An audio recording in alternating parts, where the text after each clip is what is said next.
Hello, and if it's your first time here, welcome to the Chugging Bear. If not, welcome back. We hope you enjoy the video, and if you do, please don't forget to like and subscribe. A good old thumbs up only takes a second to do, and it really helps us.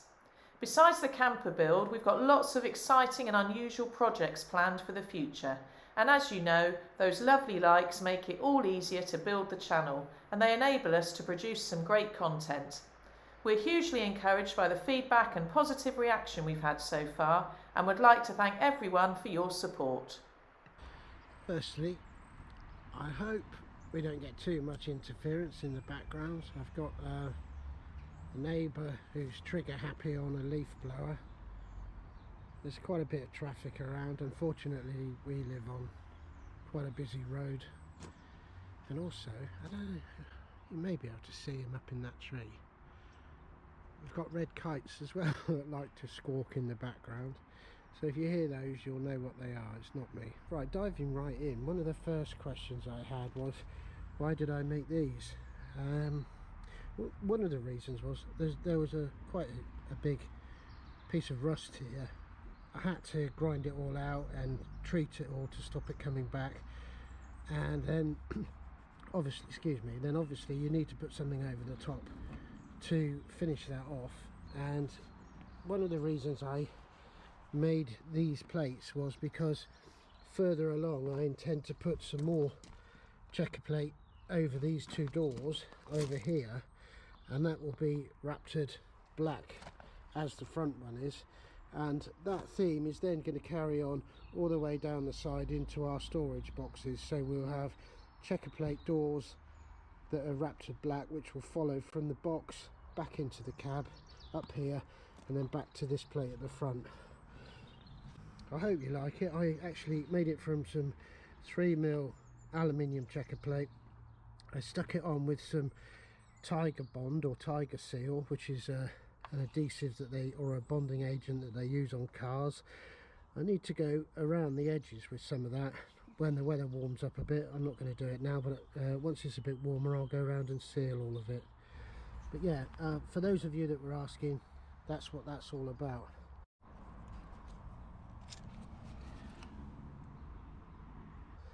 A couple of other things to do with the cab. As I say, it's a bit of a different video today. I'm going to be showing you some stuff I've done on the fridge box, but I wanted to show you a few details inside the cab that I've been doing over the past week. And also I'd like to get myself used to being in front of the camera or talking in front of the camera to start with, and then showing my ugly mug in front of the camera, unfortunately for you. Yeah, I must admit, when I first started to do these videos, I was very apprehensive. I thought about it for a long time because I wasn't sure about filming, editing, how I'd come across in front of the camera. I do feel a lot more confident, and I think the videos, we've done 5 now, seem to be going down quite well with everyone. I think a lot of people like them. We've had some really nice comments about those and about the camper, so I'll continue. Yeah, there's a couple of things in here. First of all, I've just put some new batteries on. Another thing was I wanted to show how this works. This opens up. Now it doesn't work when I want it to, and just pushes nicely past there, and it's worked perfectly. So I've got no danger of that falling on me while it's open. There we go, 2 new batteries, and the rest of the inside's looking really good. There's a few little things to finish as always, but we'll be moving on with those shortly.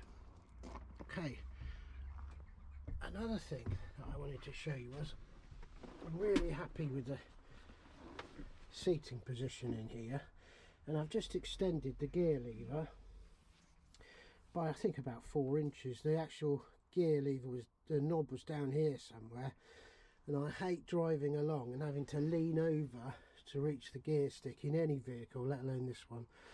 So I've extended it, and it's just a nice easy reach for me now. I can almost put my elbow on the armrest and change gear as I drive along.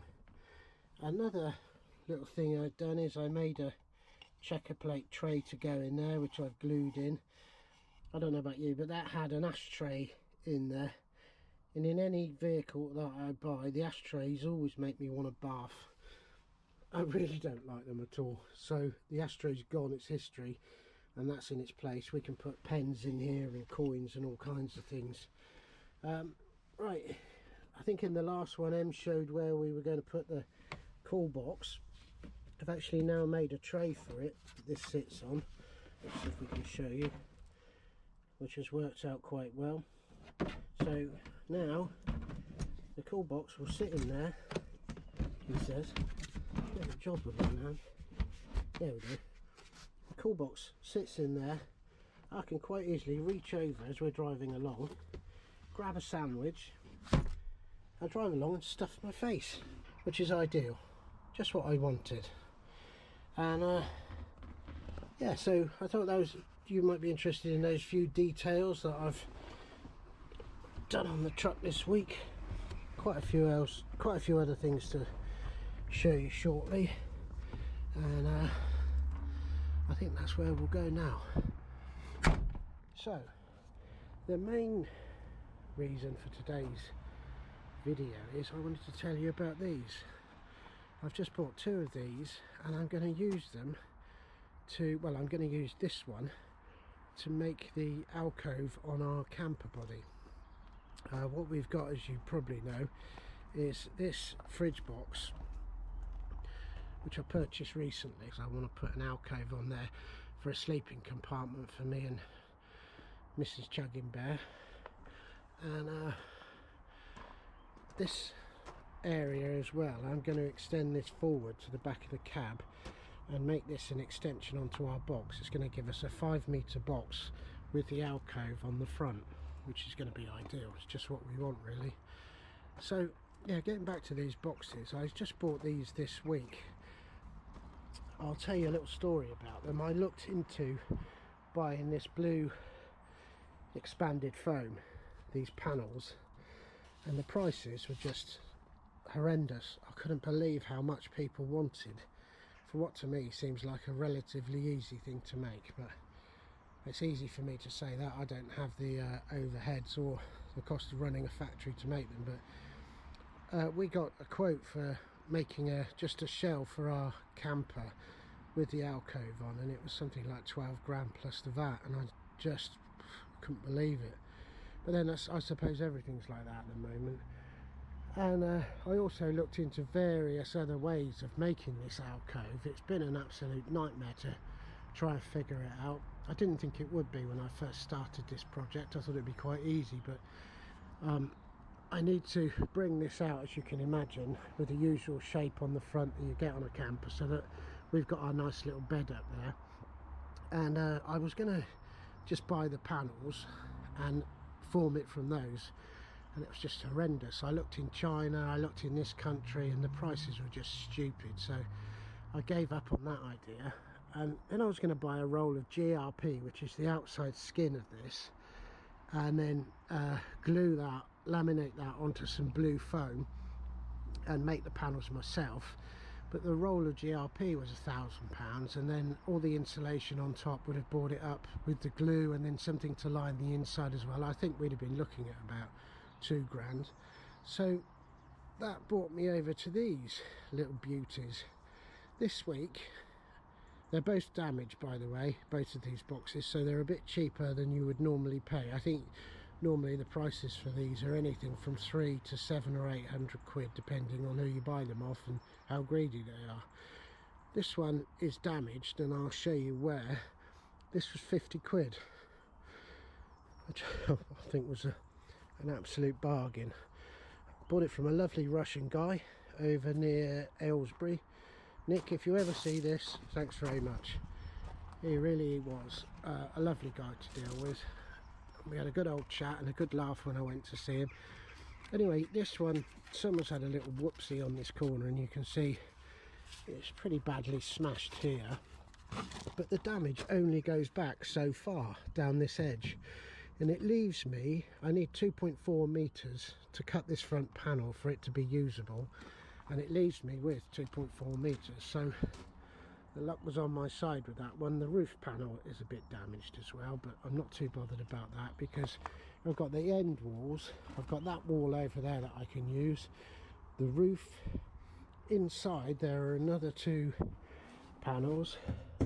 These are 50mm as well, so they'll be coming out.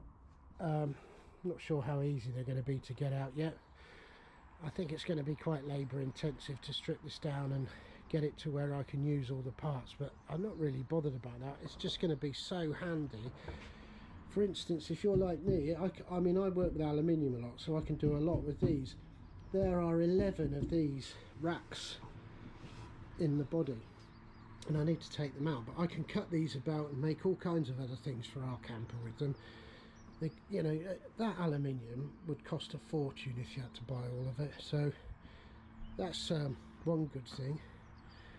Another really handy part that I'm going to use are these doors.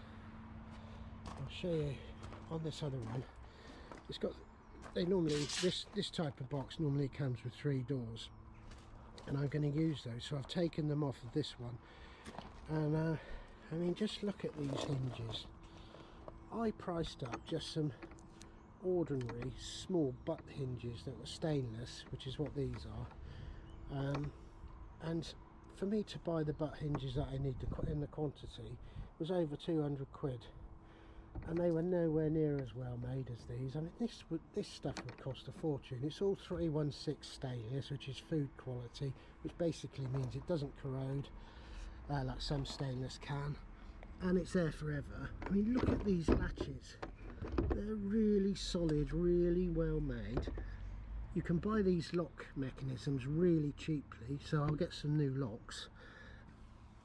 And these are all really good usable things. And when you think that I was going to buy the hinges for our camper and they were going to be like 200 quid, these 2 boxes owe me 200 quid. It's just a no-brainer. I had to go and collect them both from Aylesbury, which was it was a bit of a headache. I'm not too worried about that, and I think I hired a trailer which was about 80 quid for 2 days, and the fuel involved cost me 60, so I'm looking at 340 quid for these 2 boxes. This one is going to probably be used for storage, and as I say, this one I'll be chopping this up and using all of the panels, and this is going to be ideal for making our alcove. And this is where the damage ends, just about here. I'm hoping that the rest of the panel is solid underneath, which I'd imagine it would be because they're tough old things, these panels. So I'll be chopping that one up. Another really handy thing is these trims go on the side. These are all stuck on with a glue that they use on these boxes called Sikaflex. They were stuck down here, so I've managed to save all of those and that long one there, and I think I'll be able to use those to finish off the edges on our alcove. Yeah, typical of me, I did go ahead and buy some which I'll be returning, but that's going to save me 170 quid in all, and I think all in all these are just a bargain and the best way for me to go forward. I think they're going to save us a lot of money, and it's going to hopefully work out really well. If it doesn't, I'm going to be scratching my head a bit, but I'm sure I'll be able to find a way around it and make what we want. So yeah, I thought I'd give you a bit of an update and let you know what we've been up to, well, what I've been up to, what the plans are, and I think now I'll stop talking. Now I've got my confidence, I'm too chatty, I need to stop it a bit. Yeah, so now we'll go over and I'll show you what I was doing previous to picking these up. I've done a bit of work on this box, and there's a bit of footage of that. So yeah, hope you like what you've seen so far, and you can see where I'm going with it. And yeah, please comment if you've got anything you'd like to add, or you've got any suggestions or ideas. I'll be really interested to hear them.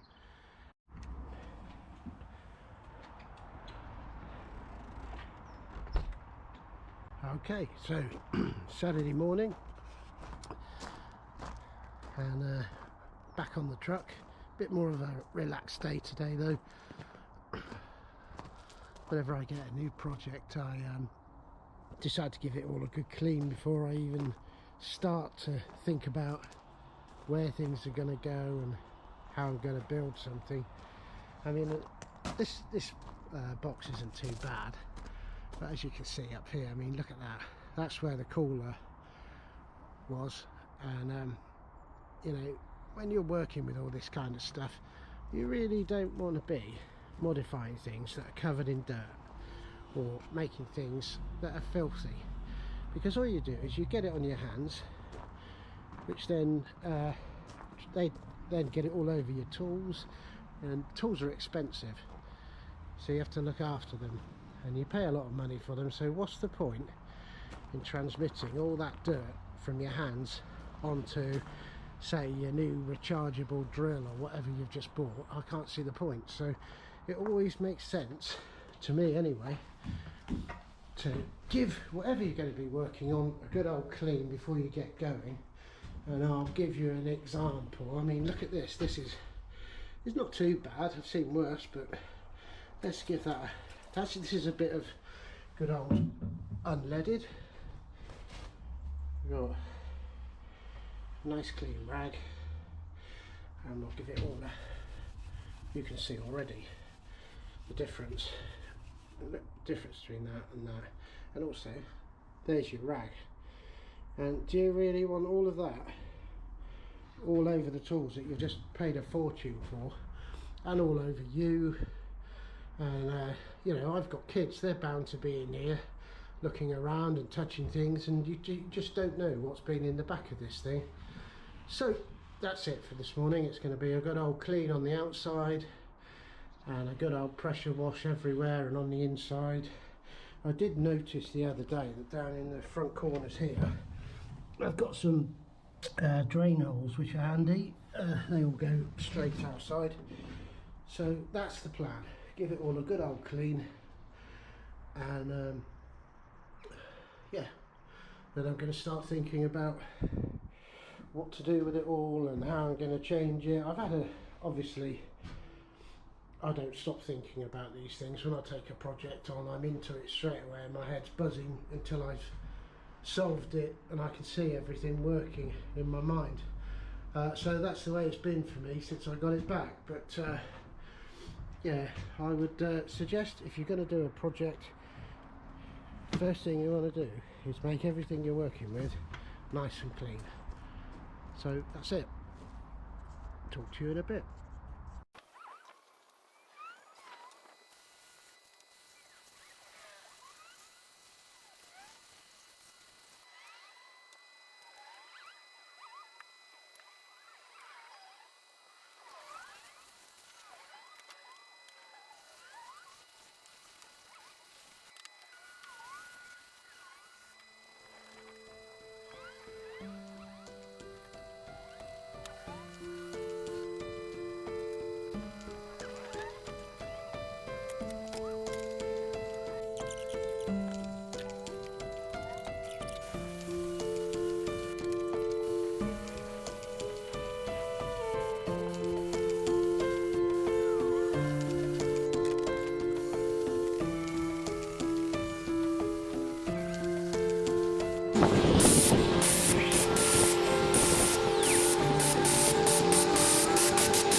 few. Join us next time, and there'll be lots of this,